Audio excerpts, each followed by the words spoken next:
Thumbnail देखकर तो पता चल ही गया होगा कि आज मैं किस टॉपिक के ऊपर बात करने वाली हूँ। जी हाँ, जो कि मोस्ट फेमस एंड इम्पॉर्टेंट है उन बच्चों के लिए जो बीए पार्ट 1 का एग्जाम दे रहे हैं अभी, इनफैक्ट देंगे, जिनका सेशन है 21 से 24। तो ये वीडियो सिर्फ और सिर्फ उनके लिए है जो कि पेपर सेकेंड का जो एग्जाम होने वाला है, इसमें फर्स्ट क्वेश्चन आपका यही क्वेश्चन आने वाला है कि what is an ode. Ode क्या होता है?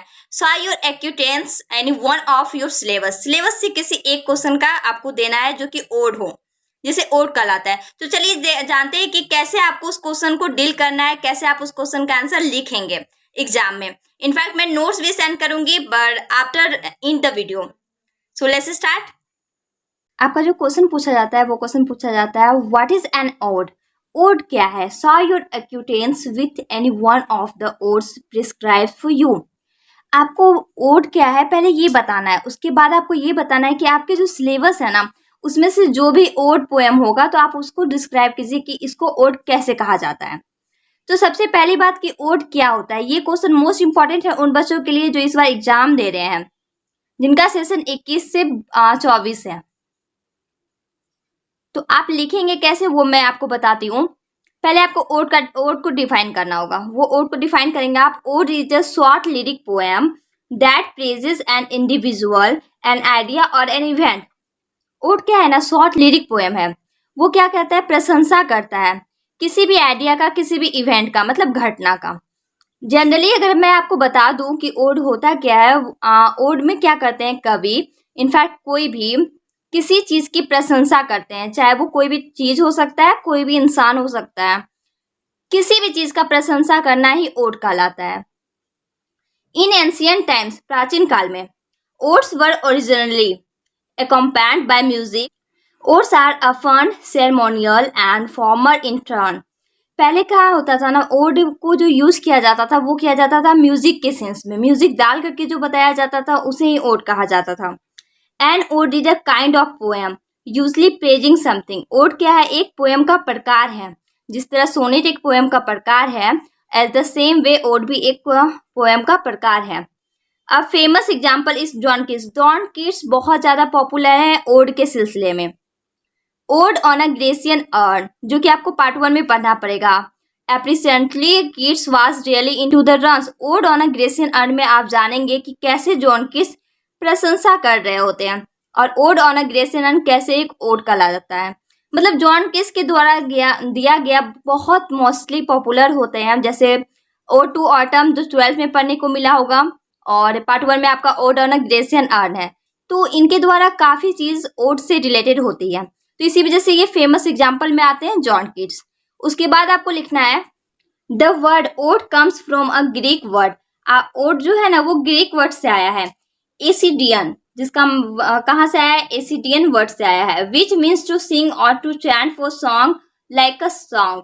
And ode is a made up of verses and can have a complex matter. इसका मतलब हुआ कि ओड जो है ग्रीक वर्ड से आया है, एसिडियन वर्ड से निकल के आया है ओड, जिसका मतलब होता है गाना गाना। किसी भी चीज का गाना गा के जो सुनाया जाता है उसको ओड कहा जाता है। और ओड जो है मेकअप होता है वर्सेस का, और कॉम्प्लेक्स मैटर का भी होता है। किसी भी मैटर के ऊपर ओड लिखा जा सकता है। Ode is a younger than lyrics. Lyrics से ज्यादा यंगर कौन है? Ode. It is serious and complicated. It expresses the inner feelings of the poem. ये क्या है? एक सीरियस पोएम होता है और ये एक्सप्रेस करता है अंदर की फीलिंग्स को। पोएम में किसी भी जिस भी चीज के बारे में बात की जाती है उस चीज के इनर फीलिंग्स को बताया जाता है, अंदर के फीलिंग्स को। After it you will write example. Example में आप लिखेंगे example of ode. Ode to autumn, it is an ode written by John Keats. Ode to autumn एक ओड है जो कि जॉन कीट्स के द्वारा लिखा गया है। Odd on a Grecian earn, ये भी एक ओल्ड लिखा गया है, यहाँ ओड होना चाहिए। मोस्टली जो एग्जाम्पल होते हैं ना तो उसको ओड मतलब 3 अप्रोक्स देने होते हैं। 3 दीजिए आप, 4 दीजिए, 5 दीजिए, लेकिन अप्रोक्स 3, कम से कम आपको 3 देने होते हैं। ये हो गया 1 पेज आपका ओड के बारे में। अब आपको लिखना है कि आपके सिलेबस में कौन सा ऐसा पोएम है जो कि ओड से है। मिनिमम 2 ही है, ode to the west wind जो कि पीवी शैली के द्वारा लिखा गया, और दूसरा है आपका ode to the west wind, John Keats के द्वारा लिखा गया। तो अब आपका मैंने ode to the west wind को लिखा है, जो कि पीबी शैली के द्वारा लिखा गया। अब उसमें आप कैसे लिखेंगे वो मैं बताती हूँ। सबसे पहले आप इसी टाइप्स का हेडिंग डालेंगे ode to the west wind, जो कि पीबी शैली के द्वारा लिखा गया। उसके बाद आप क्या लिखेंगे, it is an ode written by Percy Bysshe Shelley. PB Shelley का फुल नेम है पार्सी बीसी शैली इन 1819 में। 1819 में ode to the west wind को लिखा गया था। It was originally published in 1820। 1819 में लिखा गया था, लेकिन 1820 में ये पब्लिश हुआ था by Charles in London. London में ये पब्लिश हुआ था। बाद आप क्या करेंगे, आप जो भी ओड वाले पोएम को लिखेंगे ना, तो जैसे मैंने पीबी शैली के लिखे हैं ये वाले पोएम को, तो मैंने वन पेज से पीबी शैली के बारे में डिस्क्राइब किया है। अगर आपको ओ टू द यूरिस्टियन गर्ल लिखना है तो आप उसमें जॉन किट्स के बारे में लिखेंगे।